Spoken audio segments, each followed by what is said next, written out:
Welcome to the Eye on Annapolis Local Business Spotlight. There are thousands of locally owned businesses in the area, some small and some large. Some you may know and others you don't. But one thing they all have in common is a great story, and we want to share it with you. Join us every Saturday as we talk to the founders, the owners, and the managers of local businesses you have come to know and love, and those you will come to know and love. Now here's your host, John Frenay, with this week's Local Business Spotlight. All right, we're up here at Baltimore Coffee and Tea up at the town center, and I'm speaking with a gentleman that actually was in elementary school with, I think, my youngest child at one point, but you are the founder of a new company that is really on the verge of booming, I think. Bahram Tavakoli is here, and you are the founder and the CEO of Wager Pager. Yeah. And it's a new website, and what I really like is that when you see a new industry come out, to find all the other little cottage industries that sort of spring from it. I know when we got gambling here in Maryland finally, you found out the college said, hey, we need to train dealers and we need to do this, and you've got all of that. I know when marijuana became legal, I've got a friend of mine that owns a company that just produces bags to seal gummies in. Yeah. And all of the other ancillary things. And I think Wager Pager is probably something very similar in the sports betting world. Exactly, yeah. Tell me about Wager Pager. Well, first of all, what is the name from? Because you were much too young to even know what a pager is. Yes. I'll answer the name part. I just needed something that rhymed and that was easy for like getting the domain and everything from a branding perspective. In terms of what it does, so the thesis is that certain industries right now are booming, right? Obviously you have like AI, but I think that's a bit of a buzzword. It's hard to like capitalize on. But one of them that I work in, because I also work at FanDuel as my like full-time job, is like the sports betting world. And like right now we're at a point where like 25, 26 states have betting online. There's about 30 that have it legal, but not all of them have a running products that are actually like operational in the state. So there's certain ways that you can like play it. And like obviously with like a full-time job, like I'm a bit more like entrepreneurial, and I can go back into like my background as to how that happened. But there's certain ways that you can play it. And like I'm not one that's gonna like build some tool selling directly to FanDuel, like it's some like SaaS product. But I know that, okay, we're at a point where like layoffs are happening and hiring freezes. So there's people that are in need of jobs. I work in this industry. I know all the companies within like the tech stack, from like the fintech to the media, to the operators, to startups, regulators, et cetera, that are hiring like crazy. And what is a way that you can capture that supply and demand between the two, of like the demand of like people needing to have jobs filled at these companies, but also supply because they're laid off. People want like a new opportunity, et cetera. And this is kind of a way to facilitate that. Well, this is pretty much like a job board. It's literally a job board. In a simple way, which isn't an original idea. I mean, is Monster still exist? I don't know. I think so. But most of these things, like what I've learned is this is not what's going to make me like $1 billion. Certainly like it makes me like some money on the side, like more than like a normal day job. Sure. And just like have more pocket money. But the thing about it is like you need to have like a niche. If it was just like another like generalized site for all jobs like LinkedIn, it would have been like, it wouldn't work. You have to have like a niche that you're going at. That's almost in any industry. I mean, you've got to have a specialty to really show your value. And I come from the travel background. That was the whole thing. It was like you can't do absolutely everything. Exactly. You can't be everything to everybody. And the website, I should probably say, is wagerpager.co. So it's WAGERPAGER.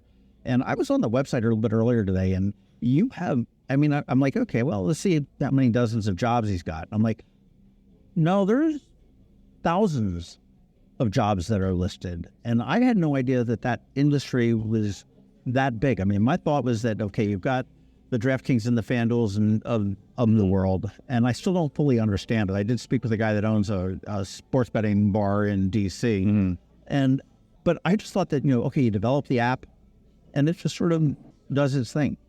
And that's not the case. I mean, I was looking through some of the job descriptions. I mean, you've got, obviously it's pretty heavy in tech, but there's marketing, there's sales, there's all sorts of jobs, and they're all over the world. Exactly. Yeah. Where did this idea come from? Honestly, out of desperation, because I love it. So when I was in college, I had like an array of internships. I worked first in like Wall Street jobs, like Wall Street internships, and then COVID happened my junior year, And then I left the Wall Street gigs, and I was potentially going to go back full time, but I wanted to know what it was like actually like working at a startup, because the roles that I had were like technology investing, and I felt you couldn't at that point like be a good investor if I've never like worked at like a startup, right, or a tech company. So then like I took the year off from school, which was difficult because I had like immigrant parents. That was an interesting conversation. And then I worked at some like San Francisco-based startups during COVID and everything. And I still did it throughout college when I went back senior year. But what I realized, it's like I have to like at least try something on my own. Like at the end of the day, it's like if I'm doing something where like I'm dependent on someone else to give me that paycheck or like the stability of the job, whatever, like that's fine. But I need to try something independently just to like see if it works. Like if I have the ability to will something into existence, right? So I had like a bunch of ideas. Like there was some that were like, when I was in high school, it was like selling iPhone charging cables. But now it's like, you have to like find something that you have an edge in. And like I work in sports betting, so I know the companies in the stack. I know people at these different companies to like help in terms of advertising and other stuff, right? And I'm older than I was when I was in high school. I have like the technology experience, like I've worked at startups, I know how to like move quickly. So out of all the ideas, I felt this was like the most compelling because of my like expertise advantage. And like I think now it's like with AI products, like you can easily just use ChatGPT or whatever to like produce SEO content or marketing content, etc., to get traffic. So it was kind of like, what am I good at? What do I like kind of know? And then like, does it make sense, right, in terms of the market? And then, after research and going into it. I totally get I need to see if I can do it. Yeah. And I don't necessarily want to be working at the mercy of somebody else. And the other side of that coin too, and as you grow, I don't know whether you found this yet or not, but I mean, it's also equally as stressful to sit there and realize that you are responsible to put food on their table. Yeah. Yeah. I think it's like it is very over glamorized. Like you see, at least in my world, like on Twitter, and like I have friends that are in their 20s worth like literally like hundreds of millions of dollars. And I ask them like, what would you do in my shoes? And they all say it's like not worth it. Cause like they're all like either like pretty miserable because they're like doing the same company for a long time, but like sure, their net worth is really high, but a lot of it's not like liquid, right? So it's like tied up in this valuation. It's like super abstract. They thought at that time, 5-10 years ago, this is what I wanted to do. 10 years go by and it's like, I do not want to run this niche, weird software company, right? So it's like, it's kind of like, the grass is always greener, right? They're always like, dude, you have this full-time job. It's like cool. Like you're not working like 100 hours a week, it's fine. But it's like, it's always like a trade-off you have to think about. Your lifestyle changes as you go. I mean, whether you get married, you have kids, you want to spend some time at home as opposed to, doing the 80 hours a week and, figuring out how to make a buck on that. Now, are you based in Annapolis? I mean, I know you're from Annapolis. I mean, is Wager Pager sort of effectively based here? Exactly, yeah.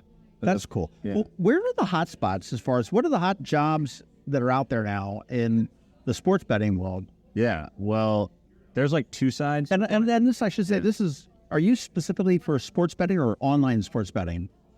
Right now, it's more online, but you can see jobs from like retail books, like what you think in like Vegas, Atlantic City, etc., but also like online products as well. In terms of like what's hot, definitely like on the engineering and product management side, that's where like a lot of the growth is coming in terms of hiring, because now you're not only seeing big sports books like FanDuel, DraftKings, BetMGM, etc., but also like startups, right? Prize Picks, Underdog Fantasy, Better, etc. And there's also like companies that supply tools to the industry, like odds data or cybersecurity, etc., that are strictly for betting, and they're hiring in pretty well in terms of product and engineering, but also like customer service too. Like that's a huge space as well.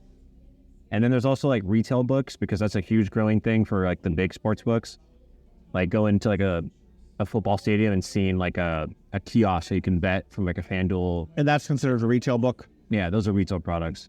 I would say those are the main kind of growth areas in terms of the job side.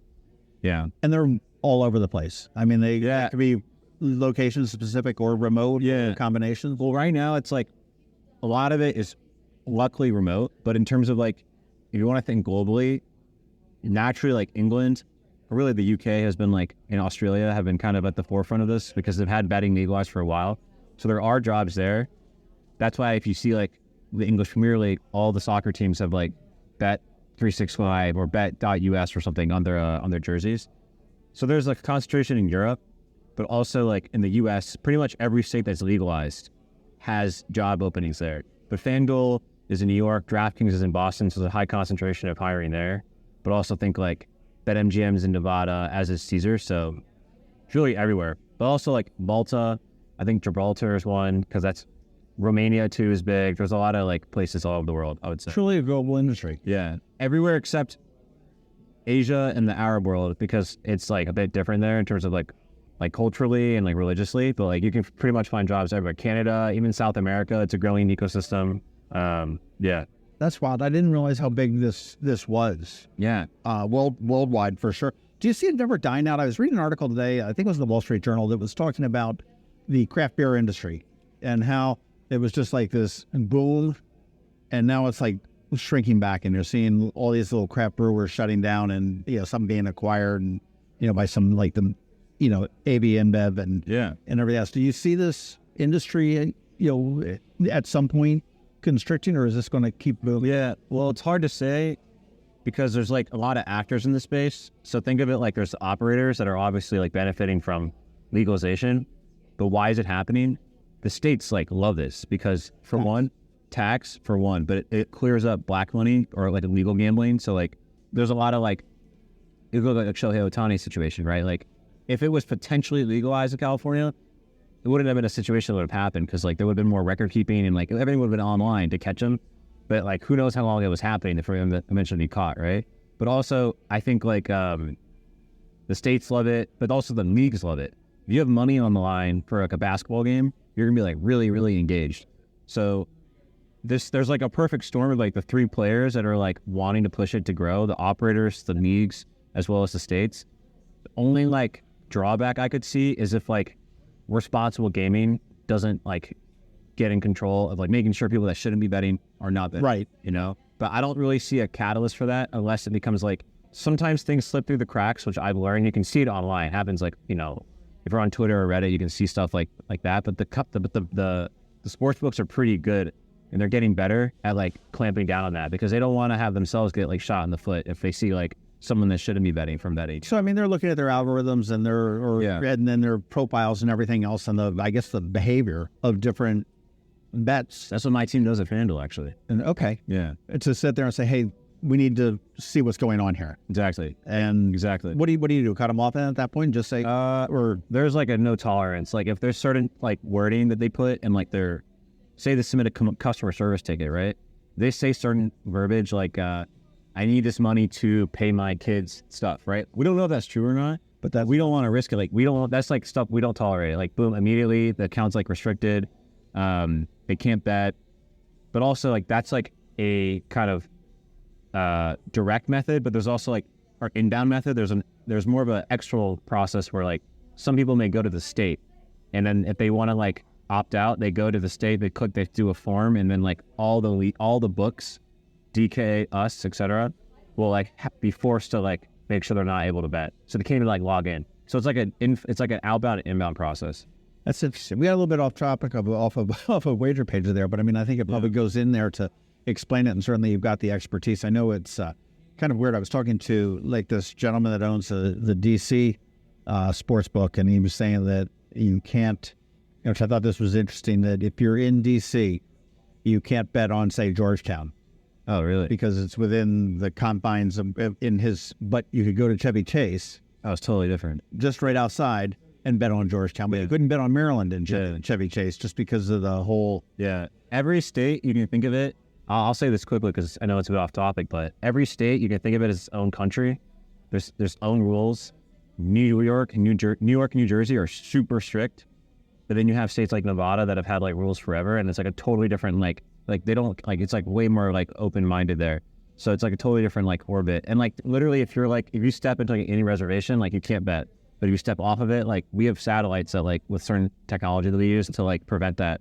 If you're crossing the wrong border, that you can't. Oh, wow. Yeah. That's cool. It's pretty wild, yeah. Well, back on to Wager Pager, and again, the website you want to check out is wagerpager.co. How does this work? If I'm looking for, do you charge me as a job seeker, or is it you charge the companies? So right now, it's free for everyone. Like you can go on, like I don't think it, and I felt kind of like off like having people pay to even like view the site. I feel like it'd be more beneficial for one and for it to be free so they can like share it with their friends, etc. Companies like that's the vision, to have them like advertise and be able to promote certain jobs. If it's like urgent that they have to fill like a certain, say, like marketing role, they can promote it higher on the site. And there's other ways to monetize too, but they're not paying right now. Right now I have like a tech and tools in place and a team that like just they aggregate all the jobs. So then like it just becomes like this like one-stop shop. And then like after I get the traffic, I can like go to like a company like, hey, like you guys, like this is a really niche audience for sports betting. Like why don't you just promote here? And it's, you know, that's pretty much the way to do it. So it's free for everyone, more or less. Oh, wow. Okay. So, I mean, you're betting on, I guess, on the long run. Yeah. To turn around, as well as typically any startup. I mean, you sit there and you operate so many years for, at a loss, and then hopefully something turns around and does it there. Obviously, you just saw the need for this based on the day job, if you will. I mean, is there any other competition out there on this? So like the way I looked at it was, I spent like a good amount of time like trying to answer that question. There's companies that do like video game jobs. That's a bit different. And there's some that are like sports betting, like recruiting or consulting companies, which I think are like totally different.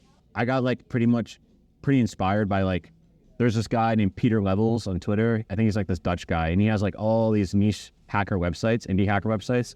The way he thought about it was like, if it's like very clear that like there's like an older industry that like you have like, older folks that are like managing it, or they're like headhunters, except there's room for like a job board, because it's like not every company needs that, right? So you can build a product that's like a bit more like slimmed down, and like it's not like you're going to like McKinsey or anything. Like it's it could work. So right now, to answer your question, that was a wild way to answer it, but like not in terms of direct ones. They're all like service based. This is more like a consumer product oriented. Yeah. Okay. Interesting. Well, I mean, I think as the industry grows, there's just going to be more of a demand for it. I would think as we're going on. You talked about some of the areas that are hotspots for. I mean, are those where the jobs are? You're finding out that in New York, Boston, Jersey, Boston, Romania. I mean, yeah, Romania, Israel. They're really good at cyber there and data products in Israel. Everywhere pretty much. Yeah, Canada. Yeah, everywhere where it's legal, pretty much. Yeah, they have it. Where is it not legal? I mean, you mentioned that they're California, Arab, and like a global. I mean, globally, like the Arab world for sure, because it's like it's like religious reasons. In Asia, the only two countries are Philippines, but that's like kind of one off. There's a few casinos. I saw that when I visited, and then in Singapore, you obviously like Marina Bay Sands, which is different. But I mean, you're never gonna get it likely in Thailand because Buddhist culture, as is like in China. I mean, Macau is a bit different, and Hong Kong is like pretty different. But those two globally, in terms of states, I mean, Florida doesn't have it fully legal yet. They have like local casinos, but they're like it's not the same. Texas and California, those are the big money makers. Like not just for me, but for the industry. Like if like when it goes to the ballot again, and then it like potentially goes through, like those are like literally like multi-billion-dollar markets. They're huge. I mean, you look at the size of the states and the population and what the population is. I mean, you've got the money out there, so you've got, as opposed to, we'll say Detroit, I don't know whether Michigan, but I mean, you've got a very affluent type of a market in all three of those states. Exactly. Which would be huge on there. Where do you see Wager Pager going? I mean, what's your growth thing? I mean, how long have you been around? Literally a couple months. And right now we're at like a few thousand visitors a month, 30, 40,000 on social. And I just post on Twitter and LinkedIn. Like I have a team that kind of does this. And then it's some automation in place. I mean, the vision is like, if I can just get it to a point where, there's decent, I won't say ARR, but like just like decent, like, revenue in general, like then like, hopefully I can just sell it to like a strategic and I can move on to my next thing. Yeah. Or if it becomes like a cash flowing machine, then sure, I'll keep it. If it becomes like not as much maintenance, right. That'll be ideal world, Right. Like a self-driving Tesla. Yeah. My dream would be like, I want to go to Japan or like just like anywhere, just travel with all my friends and just like do it from my computer. What's your next step? Let's say you said move on to your next thing. You obviously got to have something in the back of your mind. I mean, I think about that a lot, honestly. I'm only 25, but it's it'd be maybe going back into more the technology side of investing. I think it might be more aligned of my personality. I'm more of like I like studying different things. I like the context switching. And when you're doing one startup, one project at one time, you get kind of like a bit of, I don't know if cabin fever is the right word, but it can be kind of like, locked in. And I feel like my personality, I like the variety. So there's that, but also like I'm exploring like other stuff too. So we don't know yet. I admire you for wanting to get in on the ground and just sitting there saying, hey, how can I be a good investor without knowing about what I'm investing in? Yeah, exactly. What does somebody need to do to know about WagerPager as far as getting on? I mean, if you're looking for a job, I mean, just get on there, and the interface is very simple, it seems. Just put in some keywords or locations. Yeah, I mean, you can go on wagerpager.co, and then you can just you can filter by company, location, job type, salary, etc. Yeah, it's pretty simple. You can also go on LinkedIn, WagerPager, same thing for Twitter, same name. Twitter doesn't exist anymore. X is the parent company. I still call it Twitter. X is like a... I do it too, because I haven't figured out what a message on X is. Yeah, I think it's called a DM, direct message. I don't know. Or just sending out oh, you mean like a tweet? You mean? Yeah. They mean like they just call it a post. Just a post on X. Yeah. Okay. You get up on the tech. Elon did a poll trying to define the name for that, and it was like some dumb options. It was like a Express. It was like that's a silly name. So yeah, it's just a post. Yeah, I like Twitter better. Yeah, it was and I love Twitter. I haven't given up on it yet, even though it's a dumpster fire. Yeah. Yeah. I think there's still value in it and everything else. No, I love it. Yeah. But so WagerPager is there on Twitter, LinkedIn, pretty much those. .co website. I own the handles for other places, but I'm focusing on LinkedIn, Twitter right now. Fantastic. Well, I wish all the success in the world. Thank you. And I want to see all of the successes that it comes out. I mean, I'm going to look at that and just watch all the different companies there. And you've got the big names on there. I mean, you've got DraftKings, FanDuel, you've got Barstool Sports. I saw that's on there. Yeah. And several other ones and a ton that I've never heard of. And obviously, most of them are probably foreign. It seems like within a couple of months, you've had a lot of people getting some traction and noticing you, which is just trying my best. Just trying everything. Consumer is very difficult. I do not wish that upon my worst enemy. Well, building consumer is like very hit driven. It's not like enterprise where it's like you're selling to businesses. It's a very different game. But it's fun because you're kind of building for yourself in some ways. Check it out, wagerpager.co. And Bahram Tavakoli, thank you so much for your time and congratulations. And this is so cool to see a St. Anne's graduate that's doing this tech world. I always think it's so funny to look at kids that had gone through St. Anne's Day School or St. Anne's School of Annapolis, whichever. I remember the old one. Yeah, that where they've gone, and I'd love to hear success stories like this. And congratulations. And hopefully in another couple months, we're going to see wagerpager.co just be through the roof. Yeah, I appreciate it. Thank you so much for having me. Thanks for listening to this week's Local Business Spotlight. Please make sure to visit eyeonannapolis.net for all your local news, events, and opinion. And in case you haven't already, please subscribe to the Eye on Annapolis Daily News Brief, where we bring you all the day's local news direct to your phone, tablet, or computer in about 10 minutes. It comes to you at 6 a.m. every Monday through Friday, and you can subscribe on Apple Podcasts, Google Podcasts, or wherever you get your podcasts.